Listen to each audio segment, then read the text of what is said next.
Hello everyone. I hope कि आप सब लोग बढ़िया होंगे और हम लोग बात करने वाले हैं कॉम्बिनेशन के बारे में। लेकिन कॉम्बिनेशन से बात करने से पहले एक हम लोगों ने लास्ट टाइम क्वेश्चन किया था, उसके ऊपर उसको डिस्कस करते हैं और उसके बाद आगे बढ़ते हैं। राइट? क्या क्या क्वेश्चन था? क्वेश्चन वाज दैट अगर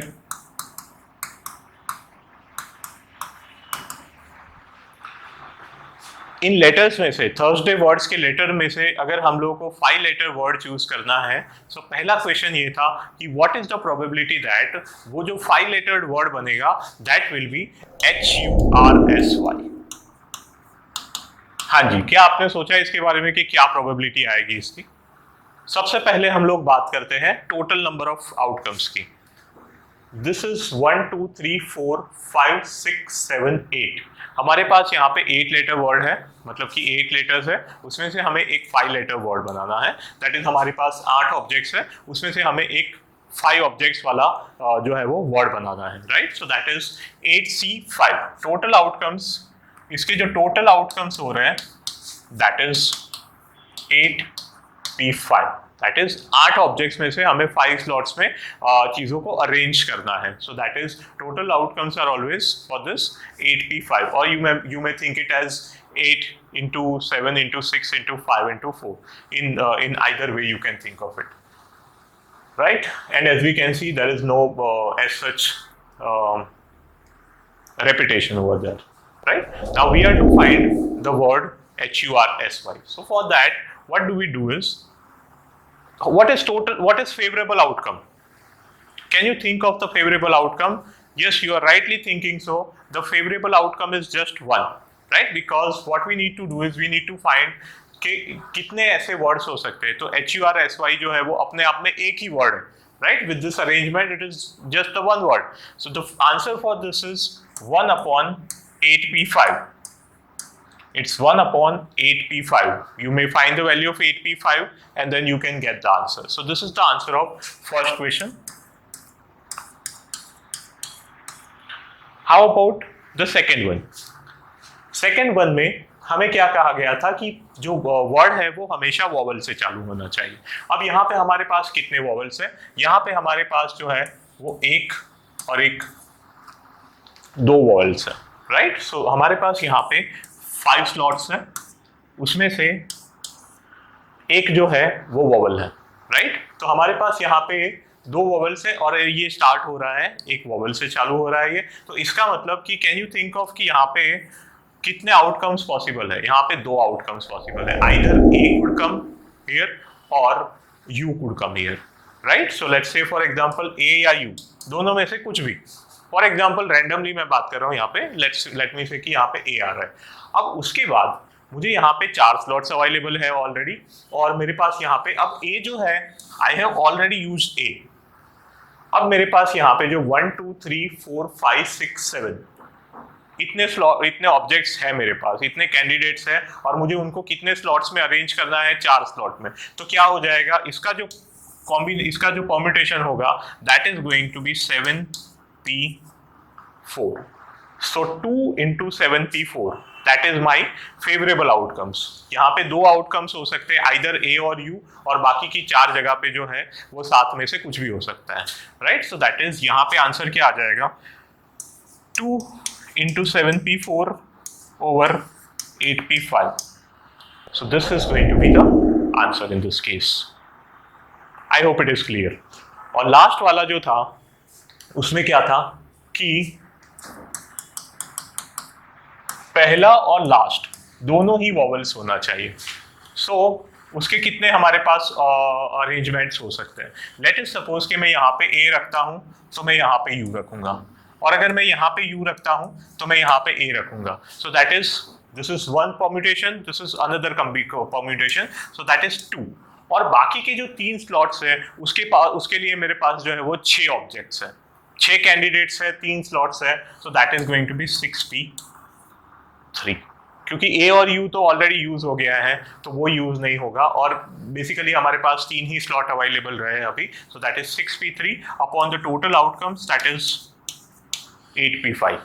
You may find the value of 6P3 and 8P5 and you get the answer. So this is how probability and permutation are interlinked to each other, right आपको probability का आपको permutation का अगर idea है तो आपको probability जो है वो इजी रहेगा फाइंड करने में, जब ऐसी चीजें जब हमारे पास मल्टीपल इवेंट्स जब साथ में हो रहे होंगे, right. Now let's talk about combination. What is a combination?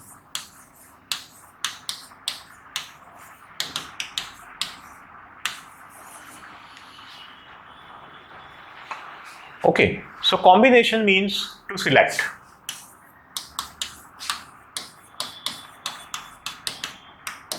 Combination का बेसिक मीनिंग होता है टू सिलेक्ट।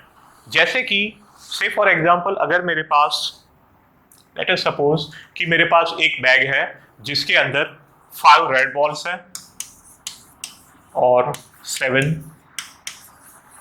ब्लू बॉल्स हैं। This is my bag wherein I have 5 red balls and 7 blue balls. अब मुझे इसमें से 2 बॉल्स चूज करने हैं, ठीक है, मुझे यहाँ से इसमें से 2 बॉल्स जो है वो ड्रॉ करने हैं एंड माई प्रोबेबिलिटी इज के दोनों जो है प्रोबेबिलिटी मुझे जिस चीज की ढूंढनी है वो ये है कि दोनों के दोनों जो है वो रेड बॉल होने चाहिए, ठीक है। तो यहाँ पे आंसर क्या बनेगा? Can you think of in terms of combination? ठीक है, अगर आप कॉम्बिनेशन से नहीं सोच रहे हो तो कैसे आंसर आएगा? जैसे मैंने प्रीवियस वीडियो में बताया था फंडामेंटल थ्योरम ऑफ मल्टीप्लिकेशन में कि अगर आपको मान लीजिए कि कॉम्बिनेशन नहीं पता है तो आप इसका आंसर कैसे ढूंढेंगे? आप इसका आंसर ढूंढेंगे, पहले मेरे पास जो है वो टोटल 5 है और टोटल जो है वो मेरे पास 12 है और रेड जो है वो टोटल 5 है, और उसके बाद एक रेड जो है वो आई हैव ऑलरेडी ड्रॉन, तो मेरे पास 4 रेड रह गए और जो टोटल नंबर ऑफ बॉल्स है that is 11, so that is 4 11 और बीच में जो है वो मेरे पास क्या आ जाएगा? इनटू आ जाएगा, right. So this is how we use the concept of fundamental theorem of multiplication. This is also not wrong, but जब हमारे पास बहुत सारी मल्टीपल चीजें आती है तो फंडामेंटल थ्योरम ऑफ मल्टीप्लिकेशन हम लोग कितनी बार लगाएंगे? सो बेटर है कि हम लोग क्या करें, यहाँ पे मुझे 5 में से 2 रेड बॉल को सिलेक्ट करना है। सो माई फेवरेबल आउटकम्स आर 5C2 और मुझे टोटल बॉल जो है वो मेरे पास 12 है, उसमें से 2 बॉल चूज करने हैं, तो total probability, total number of outcomes जो है वो कितने हो जाएंगे? 12 में से मुझे 2 सिलेक्ट करने के लिए total number of outcomes is 12C2, so the final answer is 5C2 upon 12C2। This is my favourable outcome, क्योंकि यहाँ पे क्राइटेरिया है, क्या क्राइटेरिया है कि दोनों बॉल जो है वो रेड होने चाहिए। यहाँ पे कोई क्राइटेरिया नहीं है, it is just very simple कि 12 में से मुझे 2 बॉल सिलेक्ट करने हैं, सो that is 12C2, so this is the final outcome, right. Let us suppose कि यहाँ पे मुझे इसी क्वेश्चन के अंदर अगर मुझे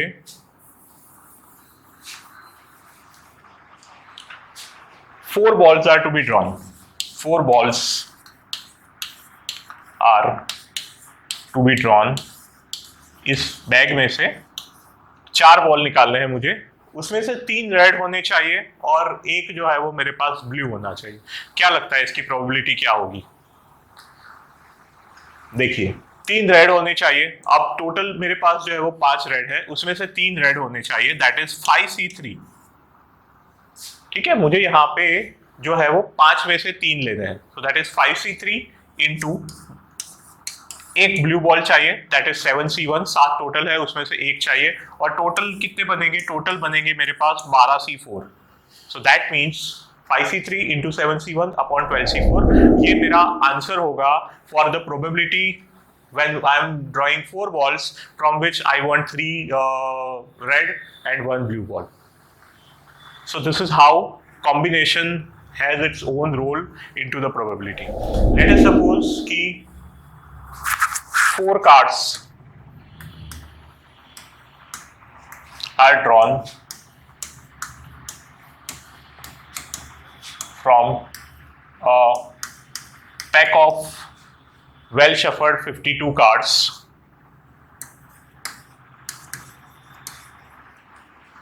What is the probability that all the cards are from same suit या same group, जैसे कि स्पेड या फिर हार्ट या फिर क्लब, है ना, diamond. So they are called suits. जो 13 कार्ड्स का जो ग्रुप होता है उसको हम लोग सूट बोलते हैं कार्ड्स की भाषा में. So what is the probability that all the 4 cards are from same suit? What do you think? What should be the answer? Can you think of the answer for this? The answer for this is, पहले तो हम लोग एक suit की बात करते हैं. एक सूट में लेट अस सपोज मैं हार्ट की बात करता हूं, तो फेवरेबल आउटकम क्या होगा कि चारों के चारों कार्ड जो है वो हार्ट के होने चाहिए. So favourable outcome is 13C4 और टोटल कितने होने चाहिए? टोटल होने चाहिए. अब इसमें कोई क्राइटेरिया नहीं है, टोटल के अंदर कोई क्राइटेरिया नहीं होता. जस्ट द थिंग इज कि मुझे 52 में से 4 कार्ड सिलेक्ट करने हैं, तो that is very simply 52C4, right. So this is एक सूट में से इस तरह से हम लोग 13 में से 4 कार्ड सिलेक्ट करें. लेकिन ये तो हार्ट की बात हुई. स्पेड में से भी हम लोग इसी तरह से कर सकते हैं, जो क्लब है उसमें से भी कर सकते हैं, डायमंड में से भी कर सकते हैं. तो 13C4 plus 13C4 plus 13C4 plus 13C4 upon 52C4. तो यहाँ पे मैं क्या कर देता हूँ? इंटू 4 कर देता हूँ. तो that is 4 into 13C4 upon 52C4. So this is how the combination takes place, which has its own significance in probability. यहाँ पे एक और क्वेश्चन रखते हैं हम लोग कि what is the probability that in the same experiment, what is the probability that each card are from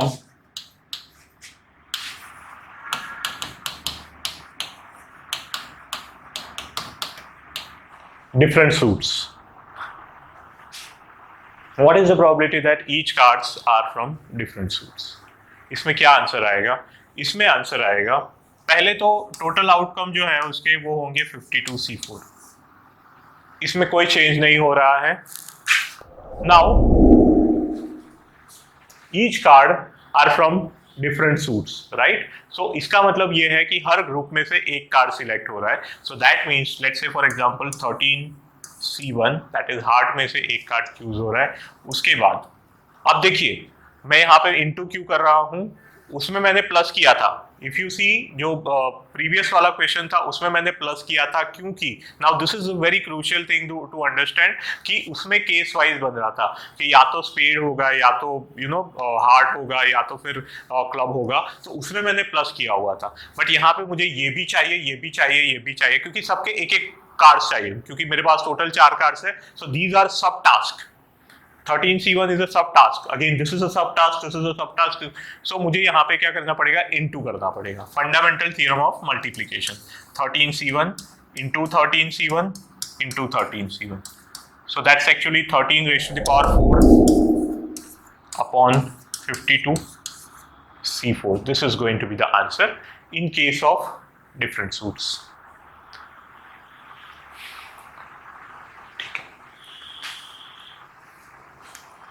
चलिए एक और चीज देखते हैं इसी के अंदर. लेट अस सपोज कि I am making a committee. A committee is made, a committee is made from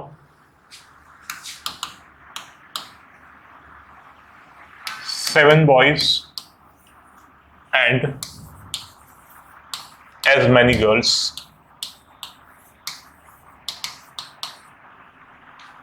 A committee of, let's say, a committee of 5 is made from 7 girls and 7 boys. 14 लोगों में से 5 लोगों की committee बनाई गई है. What is the probability that if one committee is chosen, अगर एक कमेटी को चूज किया जाता है उन सारी कमिटीज में से, so what is the probability that कि उसके अंदर 4 boys and a girl would be there? So what's the answer for this? The answer is very simple. It's 7C4 into 7C1 over 14C5, right? 4 boys 1 girl वाली जो committee है, that is 7C4 into 7C1. This is the number of ways in which such committee can take place, and this is total number of ways in which such committee can be formed, that is 14C5. So this is the probability of choosing one such committee. So this is how combination works in probability. I hope it is clear. और एक example देखते हैं.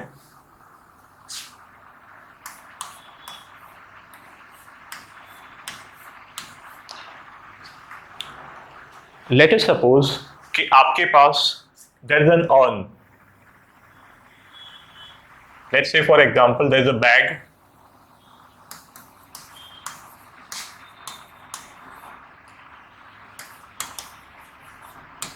There are, let's say, 3 black marbles, 4 brown marbles, 5 blue marbles, and 7 red marbles are there. आपको ये बताना है कि if 4 marbles are drawn from this if 4 marbles are drawn from this bag, what is the probability that चारों के चारों जो है वो डिफरेंट मार्बल्स होंगे. 5 में से चार जो है वो डिफरेंट होंगे और एक जो है वो सेम कलर का रहेगा, right. So what is the probability that if 5 marbles are chosen or drawn from the bag, what is the probability that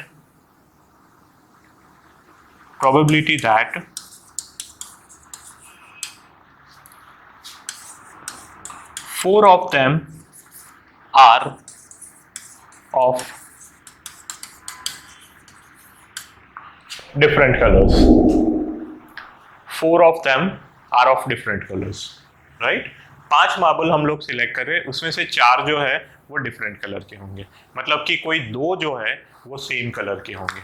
so think of it. और नेक्स्ट टाइम हम लोग मिलते हैं तो नेक्स्ट टाइम हम लोग प्रोबेबिलिटी के थ्योरम्स के बारे में बात करेंगे कि प्रोबेबिलिटी में क्या क्या थ्योरम्स होते हैं और उनका यूज कैसे करते हैं. So till then you can think of it, and next video में हम लोग मिलते हैं और ये वाले क्वेश्चन को भी डिस्कस करते हैं और उसके साथ साथ हम लोग आगे के बारे में बात करते हैं. So till then bye bye.